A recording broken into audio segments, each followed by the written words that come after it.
자, 여러분 안녕하세요. 우리가 지난 시간에는 중국의 근대화에 대해서 공부를 했는데요.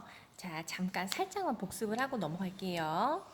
자, 청나라 시대에 영국에 의해서 어쩔 수 없이 중국이 문호를 개방할 수밖에 없었습니다. 자, 그리고 인도를 사이에 끼고 삼강 무역이 진행이 되다가 청나라가 아무리 열심히 차, 비단, 도자기 이런 특산물을 영국에 갖다 팔아도 그 벌어들인 돈을 열심히 벌어 모아도 이 인도에서부터 아편을 밀 수입하면서 이 은을 다 어떻게 하는 거야? 도로 다 빼앗기는 거였어요. 자, 그러다 보니까 이제 청나라하고 영국하고 전쟁이 일어나죠. 그게 바로 아편 전쟁이었습니다.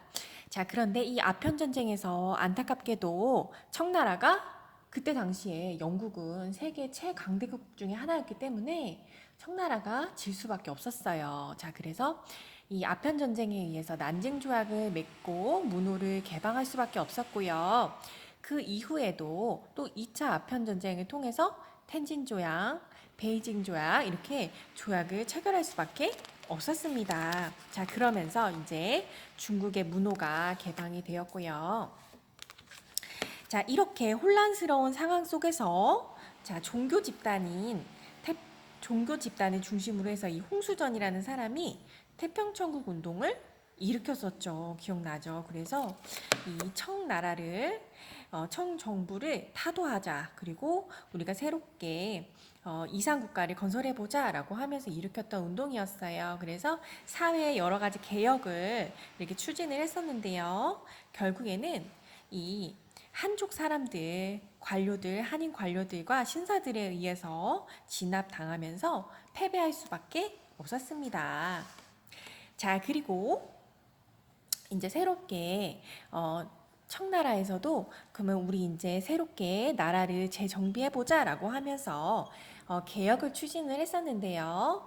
자, 온건적인 태도로 우리가 기존의 이 사회 질서, 어떤 정치 사상이나 정신적인 문화는 유지를 하면서 서양의 근대 문물만, 과학 기술만 순차적으로 받아들이자라고 하는 양무 운동이 일어났었습니다. 자, 그런데 이 양무 운동에는 한계점이 있었죠. 자, 그리고 이 양무 운동이 이 한계가 있었다라면 이 젊은 지식인들을 중심으로 해서 변법 자강 운동이 일어났었습니다. 이 변법 자강 운동은요 굉장히 급진적이었어요. 그래서 우리의 정신 문화, 정치 체계는 그대로 유지하는 것이 아니라 싹 다 갈아엎어야 된다라고 하는 게 바로 변법 자강 운동이었어요. 자, 그래서 이제는 정치 체계도 입헌 군주제로 해야 된다라고 하면서 일본의 메이지 유신을 오늘 배우게 될 일본의 메이지 유신을 모범 사례로 삼으면서 이제 모델링을 하면서 본받아서 우리도 그렇게 급진적으로 새롭게 개혁을 해서 새로운 부국강명한 나라를 만들어야 된다라고 하는 그런 변법 자강 운동도 일어났었습니다. 하지만 결국에 이 보수 세력 관료들에 의해서 탄압을 당하면서 실패로 끝나게 됐었어요. 자, 이게 지난 시간까지 했던 내용이고요. 자, 오늘 배울 내용은요. 교과서 148쪽입니다. 자, 148쪽에 오늘은 의화단 운동에 대해서 배워보려고 해요. 자, 의화단 운동.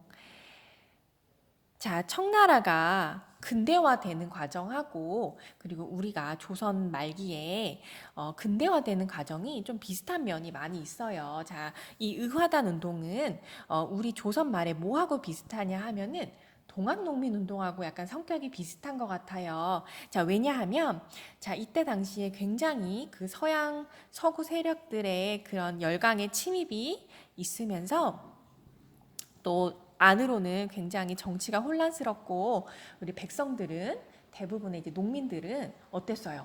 굉장히 살기가 힘든 그런 상황이었잖아요. 먹고 살기도 힘들 정도로 그런 어려운 상황이었기 때문에 이 의화단 우리가 이제 동학 농민 운동이 벌어졌던 것처럼 중국에서도 이 백성들 농민 계층의 백성들 세력을 중심으로 해서 일어난 운동이 바로 의화단 운동이었습니다. 자, 그래서 이 의화단 운동도 마찬가지. 우리 동학농민운동이 반봉건, 반외세 운동이었잖아요. 그런 것처럼 마찬가지로 이 의화단 운동도 자, 외세의 침략을 우리가 막자라고 하는 이 서양 세력을 몰아내자라고 하는 반외세 운동이었습니다. 자, 그래서 이 서양으로부터 들어온 종교가 이제 크리스트교잖아요. 그래서 이 크리스트교 교회를 습격하기도 하고요. 그리고 또 이 제국주의의 상징인 철도 시설을 파괴하기도 하는 등, 그리고 외국에 공사관 있죠. 이 공사관을 습격하기도 하고, 자, 이런 활동이 벌어지게 됩니다. 자, 이렇게 반외세 운동이 벌어지다 보니까 이 서구 열강들, 강한 제국주의 열강들이 가만히 있었을까요? 가만히 있지 않았겠죠. 자, 그래서 이 영국과 러시아와 일본 같은 이런 강대국 열강에서 8개 국가가 연합군을 이루어서요, 우리 자국민을 보호하겠다라고 하면서 그런 명분으로 베이징을 점령하고 의화단 세력들을 무력으로 진압을 하게 됩니다. 자, 그러면서 의화단은 결국 우리 힘없는 백성들로 이루어져 있는 세력이었잖아요. 가난하고 힘없는 농민들이니까 어떻게 강대국 열강의 그런 군대와 맞서 싸울 수가 있겠어요? 당연히 질 수밖에 없잖아요. 그렇죠? 그러면서 진압을 당할 수밖에 없었고요. 자, 이를 계기로 해서 외국의 군대가 베이징에 주둔을 하는 계기가 되기도 하였습니다. 자, 의화단 운동이었고요. 자, 그다음에 두 번째로 신의 혁명에 대해서 배워보도록 하겠습니다. 자, 이 의화단 운동이 결국에는 실패로 돌아갔었죠. 자, 그런데 이 청나라 청왕조를 유지하면서도 헌법을 새롭게 제정을 하면서 의회 제도를 도입하자라고 하는 이런 개혁이 시도가 되었습니다. 자, 하지만 큰 성과를 거두지는 못했어요. 나름대로 이제 왕조에서도 이 보수 세력들도 지금 이대로는 안 되겠다. 청나라가 너무 위태롭다라는 거를 인지했기 때문에 개혁을 시도를 나름대로 한 거예요. 자, 하지만 이 순원이라고 하는 사람을 중심으로 한 혁명파 세력들이 일어났어요. 그래서 이 청나라는 이 만주족 사람들에 의해서 세워진 국가잖아요. 그러니까는 이 만주족이 세운 이 청나라 왕조를 타도하자. 그리고 우리 공화제 정부를 수립하자. 이제는 절대 왕정 국가가 아니라 공화제 정권을 수립하자. 그래서 우리 민생을 안정시키자라고 하는 요 3가지 목표. 하나, 자, 둘, 셋. 자, 요 3가지 목표, 이거를 이제 삼민주의라고 부르는데요. 이 목표 3가지를 걸고서 혁명운동을 일으키게 됩니다. 그게 바로 신의 혁명이었어요. 자, 그래서 이 신의 혁명은 어디냐면 여기 중국에 보면 여기 중국 대륙이 이렇게 있죠. 그러면은 여기 내륙에 무창이라는 지역이 있어요. 자, 이 지역을 중심으로 해서 먼저 혁명이 일어나게 되었어요. 그래서 무창에서 혁명운동에 영향을 받은 신식 군대가 청나라 정부에 반하는 그런 봉기를 일으키게 됩니다. 그게 바로 신의 혁명이에요. 그래서 1911년도에 일어났어요. 자, 그래서 아까 전에 이 혁명파 세력의 우두머리 누구라 그랬죠? 맞아요. 바로 순원이라는 사람이라고 했었죠. 자, 이 순원이라는 사람을 중심으로 한 혁명파 세력. 자, 그러면 이 청정부에서 이 혁명을 일으켰으니까 정부에서 가만히 있었을까요? 가만히 있지 않았겠죠. 그래서 어떻게 했냐면, 정부에서 파견을 해요. 자, 누구를? 위안스카이라고 하는 사람을 파견을 하게 됩니다. 그래서 이 혁명파를 진압하기 위해서 이제 정부에서 보낸 거예요. 자, 그런데 이 위안스카이라는 사람은 배신의 아이콘이었죠. 그래서 이 위안스카이가 이 순원하고 만나서 얘기를 하다 보니까 배신을 한 거야. 그리고서 청정부를 배신을 하고 이 혁명군과 손을 잡게 돼요. 그래서 처음에 이 순원이 이 난징 지역을 수도로 해서 중화민국이라는 정부를 수립을 하게 되고요. 이 순원이 임시 대총통 자리에 취임하게 됩니다. 자, 그런데 이 위안스카이라는 사람이 이 순원과 손을 잡고서 이제 청정부를 배신을 했잖아요. 그런데 또 다시 순원을 또 배신을 하게 돼요. 그러면서 본인이 초대 총통의 지위에 얻게 됩니다. 그리고 황제는 어떻게 됐을까요? 강제로 퇴위를 시키게 돼요. 자, 하지만 이 위안스카이도 결국에는 즉위에 실패를 하게 되고요. 이 군벌 세력이 여러 지역을 나누어서 지배하고 있는 상황에서 굉장히 큰 어려움을 겪게 됩니다. 계속 내란이 발생을 하게 되고요. 이런 어려움을 겪는 과정에서도 하지만 이 결국 중화민국이라고 하는 그런 근대 국가가 새롭게 수립이 되었습니다. 자, 여기까지 해가지고 중국의 근대화에 대해서 배워봤고요. 자, 이제 교과서 149쪽에 있는 확인하기 문제를 같이 한번 볼게요. 자, 1번. 19세기 이전에 영국은 중국과 삼각무역을 하여 막대한 은을 중국에 지불하였나요? 자, 그렇지 않죠. 그게 아니라 삼각무역을 통해서 오히려 어떻게 했었죠? 영국에 물론 지불한 거는 맞지만 결국에 다시 어떻게 했었죠? 인도와 삼각무역을 통해서 다시 빼앗아 왔잖아요. 그쵸? 그 은을 아편을 팔아가지고 도로 다 회수를 했단 말이에요. 자, 2번. 자, 중국 번이나 이홍장과 같은 한인 관료들은 태평천국 운동을 도와 서양 세력을 몰아내려 하였다인가요? 자, 아니죠. 아까 전에 이 한인 관료들 세력은 그 한족 사람들을 말하는 거죠. 아닙니다. 오히려 이 태평천국 운동을 진압했던 세력이었어요. 자, 그 다음에 3번. 의화단 운동은 청을 도와 서양 세력을 몰아내자는 주장 아래 일어났다. 맞아요. 반외세 운동이었잖아요. 그렇죠. 농민들에 의해서 일어났던 반외세 운동, 서양 세력을 몰아내려고 했었던 운동이 맞습니다. 자, 그 다음에 4번. 순원은 삼민주의를 내세우며 혁명운동을 추진하였다. 맞죠? 자, 혁명군의 대표였던 이 순원이라는 사람이 결국에는 이 중화민국 정부를 수립하였잖아요. 그쵸? 네, 맞습니다. 자, 그 다음에 2번에 볼게요. 자, 관련 있는 것들을 서로 선을 그어보래요. 자, 아편 전쟁의 결과로 어떤 조약을 맺게 됐죠? 결국 난징 조약을 맺게 되었죠. 그 다음에 또 2차 아편 전쟁이 또 일어났잖아요. 그 다음에 텐진 조약, 베이징 조약 이런 식으로 계속 이제 영국에 지면 전쟁에서 이제 지게 되면서 이런 조약을 맺을 수밖에 없었습니다. 자, 그 다음에 자, 개혁운동. 자, 청나라의 개혁운동이 두 가지가 있었는데요. 자, 온건적인 태도로 천천히 개혁을 이루자라고 하는 양무운동. 그리고 아니야. 싹 갈아엎어야 돼 하는 급진적인 개혁운동, 변법 자강운동 이렇게 두 가지가 있었어요. 자, 변법 자강운동은 자 결국에 뭘 하자는 거예요? 자, 완전히 급진적인 개혁운동이었으니까 정치 체계도 완전히 싹 갈아엎어야 된다라는 거였죠. 입헌 군주제 이제는 더 이상 절대 왕정 국가가 아니라 황제가 나라를 통치하는 그런 절대 왕정 국가가 아니라 이제는 왕은 상징적인 존재로만 남아있고 헌법, 법에 의해서 국가가 통치되는 입헌군주제로 바꿔야 돼라고 하는 주장하는 그런 급진적인 개혁운동이 바로 변법 자강운동이었잖아요.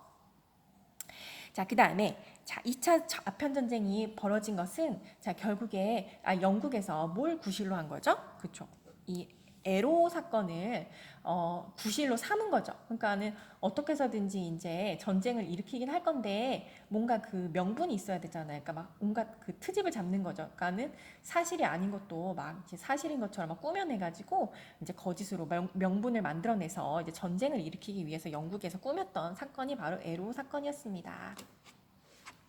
자, 그 다음에 3번. 자, 땡땡땡땡 운동은 자, 토지의 균등한 분배 그리고 악습을 철폐하자.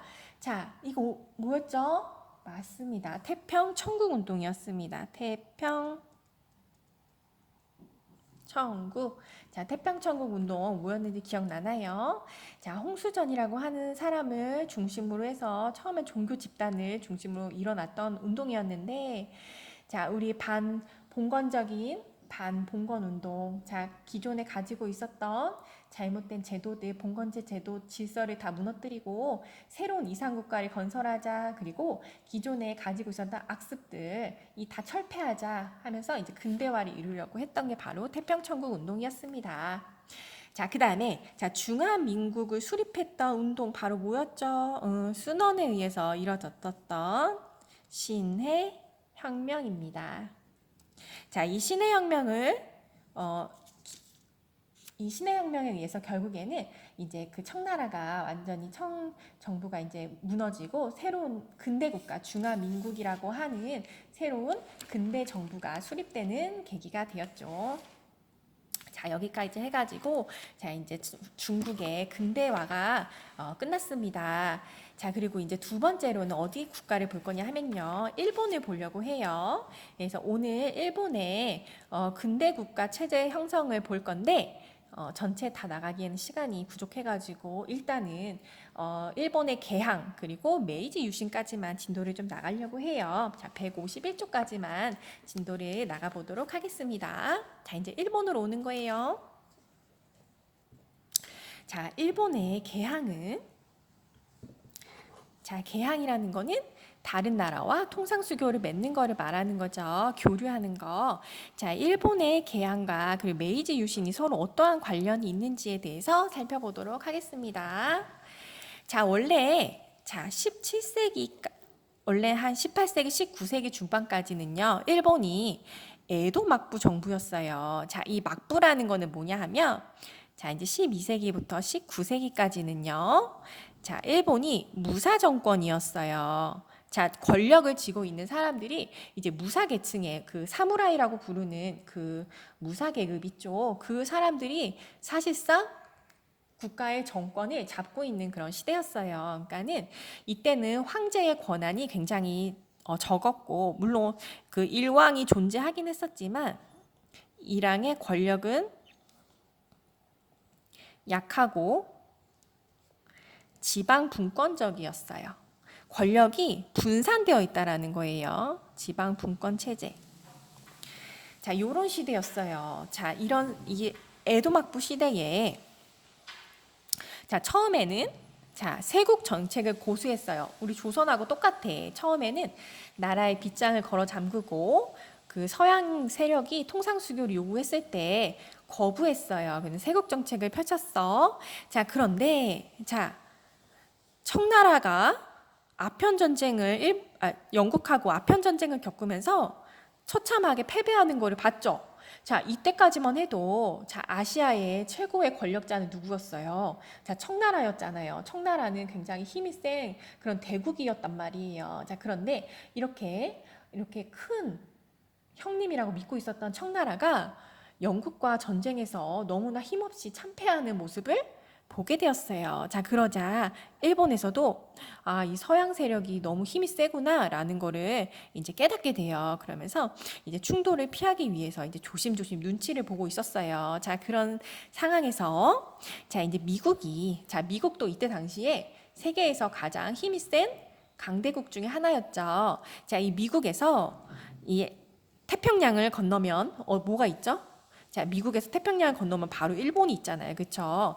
자, 그렇다 보니까 이제 아시아와 태평양 지역으로 진출을 하려고 이제 꾀하고 있었어요. 왜냐? 이 시대는 제국주의 시절이잖아요. 자, 그러니까 이 태평양 건너오면 바로 이제 일본이 가장 먼저 있으니까 이 일본한테 이 개항을 요구합니다. 자, 그리고 자, 1853년에 이 페리 제독이라고 하는 사람이 이 미국 함대를 이끌고 자, 일본에 쳐들어와요.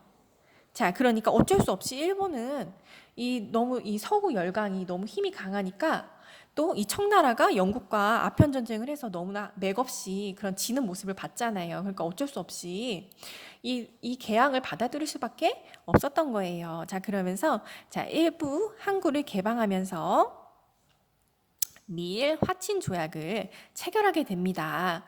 자, 그런데 이 조약은 이 원래 조약이라는 거는 국가와 국가가 맺는 약속이잖아요. 그래서 동등해야 되는데 이때는 일본이 이 미국에 비해서 너무나 힘이 약한 상태였기 때문에 이 불평등 조약을 맺을 수밖에 없었습니다. 자, 그런데 이 미국에서는 계속해서 일본에게 더 많은 개항을 요구했어요. 자, 그러자 이 에도막부 정부에서는요, 미일 수 통상 조약을 맺어서 더 많은 개항을 더 많이 할 수밖에 없었고요. 그리고 치해 법권을 할 수밖에 없었어요. 이 치해 법권이라는 건 뭐냐 하면, 자, 원래 다른 나라 사람들이 그 나라의 땅에 들어왔어요. 그 영토에 들어왔어. 자, 그러면 어떤 법을 따라야 돼요? 그 국가의 법을 따라야 되죠. 당연히 로마에 왔으면 로마 법을 따르는 게 맞죠. 하지만 이 치해법권이라는 건 뭐냐 하면 그 국가 안에 들어왔더라도 그 나라 사람들이 그 나라 법을 적용받지 않을 수 있는 권리, 그거를 치해법권이라고 얘기를 해요. 그러니까 사실상 이건 굉장한 특권인 거예요. 만약에 미국 사람들이 일본 땅에 들어왔어요. 그래서 일본 땅에서 온갖 나쁜 짓을 하고 범죄를 저질렀어. 하지만 이 치해법권의 적용을 받으면 범죄자로서 처벌을 받는다, 안 받는다? 받지 않는다라는 거예요. 일본 땅에 들어와서 살고는 있지만 일본 법에 적용을 받지 않는 그런 특혜를 누리는 걸 바로 치해법권이라고 얘기를 해요. 그러니까 굉장히 이건 불평등한 조약인 거지. 그러니까 사실상 이거는 국가와 국가가 맺는 평등한 조약이라고 볼 수가 없는 거였어요. 자, 그리고 외국과 협의해서 관세를 결정하기도 하고요. 자, 이때는 일본이 상대적으로 다른 미국이나 영국이나 유럽의 다른 국가들과 견주어서 상대적으로 힘이 너무 약한 상태였기 때문에 이런 불평등한 조약을 맺을 수밖에 없었다라는 거예요. 자, 그리고 이제 미국과 이렇게 한번 통상수교를 맺기 시작하자 그 다음에 이제 유럽에 있는 국가들, 영국, 네덜란드, 프랑스, 그리고 러시아 등등등 이런 다른 나라들도 차례로 일본에게 이런 불평등한 조약을 요구할 수밖에 없었겠죠. 자, 그래서 일본도 처음에는 이렇게 서구 열강들, 힘센 서구 열강들한테 당했다라는 거예요. 자, 이렇게 일본이 개항을 하게 되었습니다. 자, 근데 일본에서 이렇게 개항을 하게 되다 보니까, 자, 일본에서는 어떤 문제점들이 생겼냐? 자, 개항을 하게 되면서 물가가 막 치솟습니다. 물가가 치솟고요.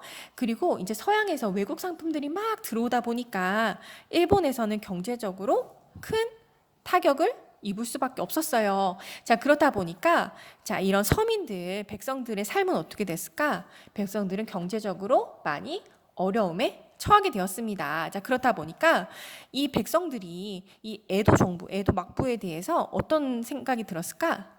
안 좋은 감정이 들었겠죠. 아니, 왜 저 에도 막부 정부에서는 왜 저렇게 미국에 통상 조약을 맺어가지고 다른 나라들이랑 불평등 조약을 맺어가지고 우리나라 경제가 이렇게 다 파탄이 났어. 우리 백성들이 이렇게 먹고 살기 힘들어지게 어려워지게 됐어라고 하면서 이제 막 비판이 거세졌겠죠. 자, 그렇다 보니까 자, 이 지방의 하급 무사들, 사무라이들 중심으로 해가지고 이 에도막부 정부를 타도하자. 그리고 자, 이때 이 에도막부 정부 시절은 이제 무사 정권 시절에는 이 천황의 권력이 상대적으로 약했다 그랬죠. 그리고 이 권력이 지방으로 이제 분산이 되어 있는 지방 분권 체제였다고 했었잖아요. 자, 그러니까 이때 당시에는 아직 그 일본 천황의 권력이 약했는데 이제 천황을 중심으로 해서 다시 이제 새로운 정부를 수립하자라고 하면서 자, 이제 메이지 정부가 탄생을 하게 됩니다. 자, 그래서 이 신정부에서는요, 에도라는 이름을 도쿄, 지금의 도쿄, 수도로 삼았고요. 이름을 바꾸고 수도로 삼았고요. 그리고 이제는 지방 분권적으로 지방의 여러 이제 힘이 센 각 지역마다의 그 무사 세력들이 있었는데 그 세력들 중심의 그런 지방 분권 체제가 아닌 천황을 중심으로 한 중앙 집권적인 새로운 정권이 탄생을 하게 됩니다. 자, 그게 메이지 정부이고요. 자, 이 메이지 정부 여기 옆에 나와 있어요. 자, 이거 읽어보세요. 자, 이 메이지라는 뜻 자체가 한자로 보면은 명치라는 단어를 이제 일본어로 했을 때 메이지 이렇게 읽혀지나 봐요. 그래서 이 밝을 명자에다가 다스릴 치자잖아요. 그래서 정치를 밝게 잘한다라는 의미를 가지고 있는 그런 정부라고 합니다. 자, 이제 메이지 정부가 들어와서요. 자, 이제 메이지 유신을 진행하게 되는데요. 이제 개혁을 하게 되는데, 자, 어떻게 달라지냐 하면, 이 메이지 정부에서는요, 자, 이 서양 세력이 이미 이제 너무나 강하다는 거를 알고 있는 거야. 이제 불평등 조약을 맺고 이러면서 처음에는 이제 그 일본도 막 당하다가, 아, 우리도 이제 새롭게 서양의 이 앞서 있는 신식 문물을 우리가 적극적으로 수용을 해야겠다라고 이제 태도가 바뀐 거예요. 그래서 서양 문물을 적극적으로 수용을 하게 되고요. 많은 개혁이 추진이 됩니다. 일단은 그 전 근대적인 이 봉건적인 지배 체제 있죠. 요거를 다 이제 폐지를 시켜버리고요. 지방 제도를 새롭게 정비하면서 중앙 집권적인 개혁을 펼치기 시작합니다. 중앙 집권적 누구를 중심으로? 천황을 중심으로. 자, 일본 천황은 황제를 중심으로 한 중앙 집권적인 정치 체제로 개혁을 하게 되었습니다. 그러면서 이제 여러 가지 개혁 정책들이 추진하게 되는데요. 자, 일단은 신분제도 개혁하고요. 그리고 이제 징병제를 실시해서 징병제 이제 군인들을 지금 우리 대한민국도 징병제잖아요. 그쵸?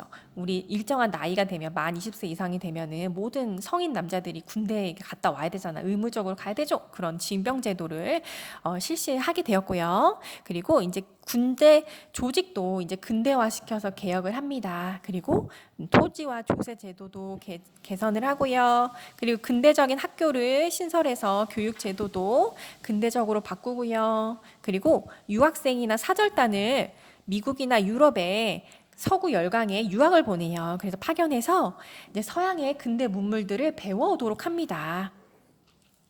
배워오도록 해서 이제 근대적인 공장도 설립하고요. 그리고 상공업도 장려하고요. 상공업은 이제 물건을 사고 파는 무역을 말하는 거예요. 이런 근대적인 산업을 육성하기 위해서 노력을 하였습니다. 그리고 철도도 건설하고 전신이나 전화 같은 새로운 통신 시설도 설치하고 이렇게 근대화하기 위해서 산업을 개혁하기 위해서 많은 노력들을 하였습니다. 자, 이렇게 서구 근대화를 적극적으로 이제 받아들이고 근대 국가로 나아가기 위해서 이제 메이지 정부에서 많은 노력을 하게 되었어요. 자, 정치에 있어서도 개혁이 이루어졌는데, 자, 입헌 군주제를 하면서 헌법을 제정하게 되었습니다. 하지만 자, 우리가 지난 시간에 이 입헌 군주제 배워서 알고 있잖아요. 자, 입헌 군주제는 원래 뭐였죠? 자, 군주가 왕이 존재하긴 하지만 어떤 존재? 그죠? 상징적으로만 있는 존재이고 사실상 정치에는 관여하지 않는 거였어요. 자, 그럼 국가를 다스리는 거는 뭐에 의해서? 그죠? 헌법에 의해서 국가가 통치되는 거, 그런 체제를 입헌군주제라고 불렀었잖아요. 근데 이 일본의 입헌군주제는 조금 달랐습니다. 어떻게 달랐냐? 자, 헌법을 제정하긴 했지만 그럼에도 불구하고 누구의 권력이 강력한 거야? 여전히 이 일본 천황의 권한이 여전히 강력한 거였어요. 그리고 국민의 기본권은 어떻게 되는 거야? 제한했다라는 거예요. 자, 원래 헌법이 존재하면은 원래 이 법에 의해서 다스린다는 거는 뭐야? 민주주의 국가라는 거잖아요. 그쵸? 국민이, 백성이 그 나라의 주인이 되는 민주주의 국가여야 되는데 아직까지 일본은 그렇지 못했다라는 거야. 법이라는 게 존재하긴 했어도 여전히 그 권력은 막대하게 천황에게 황제에게 그 권한이 있고 사실상 국민들의 기본권은 여전히 제한되고 있었다라는 거예요. 이게 약간 조금 다른 입헌군주제 약간 다른 차이점이에요. 자, 이렇게 해서 자, 일본이 이제 근대화되면서 개항을 하게 이제 미국을 처음 필두로 해서 그 서구 열강 세력들의 이 통상 수교 요구에 이기지 못하고 결국 개항을 하게 되었고요. 자, 이를 계기로 하여서 그 에도 막부 정부가 끝나고 새로운 메이지 정부가 들어서게 되었다라는 거. 자, 그리고 이 메이지 정부에서는 새로운 근대 국가를 만들기 위해서 많은 개혁들을 추진하면서 그 서양의 새로운 서양 문물들, 신식 제도들을 많이 이제 들여왔다라는 거 여기까지 해서 오늘은 여기까지 나가보도록 하고요. 그리고 다음 시간에는 일본의 제국주의에 대해서 공부를 하도록 하겠습니다. 수고 많았습니다.